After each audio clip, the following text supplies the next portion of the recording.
আসসালামু আলাইকুম। Hello viewers, কেমন আছেন সবাই? মারিয়ামের রান্নাঘরে আপনাদের সবাইকে আমন্ত্রণ জানাচ্ছি।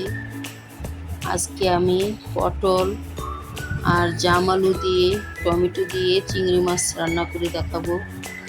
এখানে আমি হলুদ, ধনিয়া, মরিচের গুঁড়ো, লবণ এবং আদা রসুন বাটা নিয়ে নিয়েছি পরিমাণ মতো।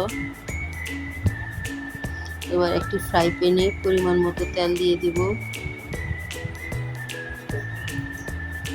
হাফ কাপ পরিমাণ পেঁয়াজ দিয়ে দিলাম।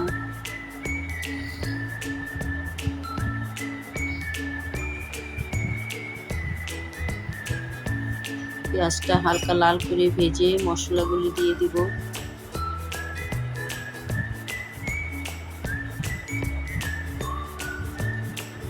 একটু নেড়ে চেড়ে নিলাম। হালকা ভাজা হয়ে এলে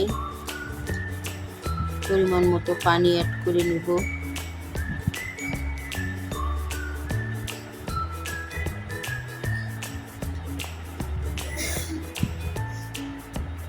এবার পানি দিয়ে মশলাগুলি ভালো করে কষিয়ে নেব।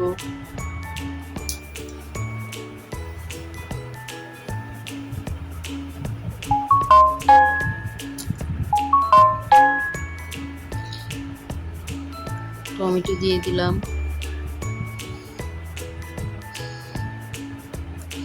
এখানে আমি একটি টমেটো দিয়েছি।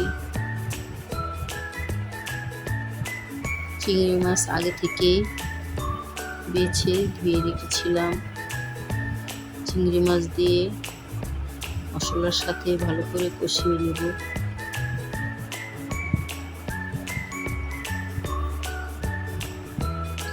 এবার পটল আর ওই জাম আলুগুলি দিয়ে দেব।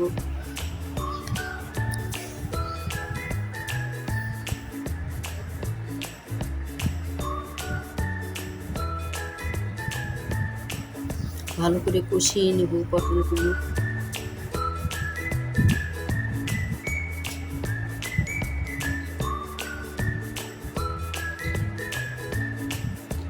এখন 2 কাপ পরিমাণ পানি দিয়ে দিলাম।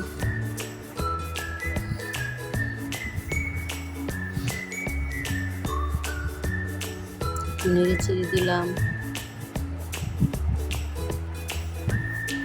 রেসিপিটি যদি ভালো লেগে থাকে তাহলে সাবস্ক্রাইব করে বেল আইকনটি চেপে দেবেন, যেন নোটিফিকেশন পাওয়ার সাথে সাথে আপনারা দেখতে পারেন আমার রেসিপিটি।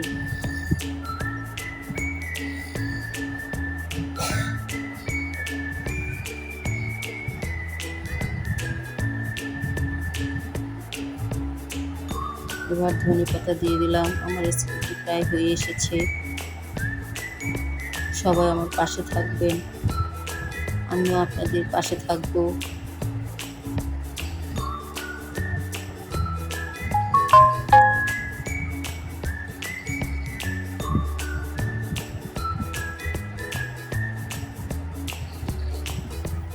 সবাই ভালো থাকবেন। আল্লাহ হাফেজ।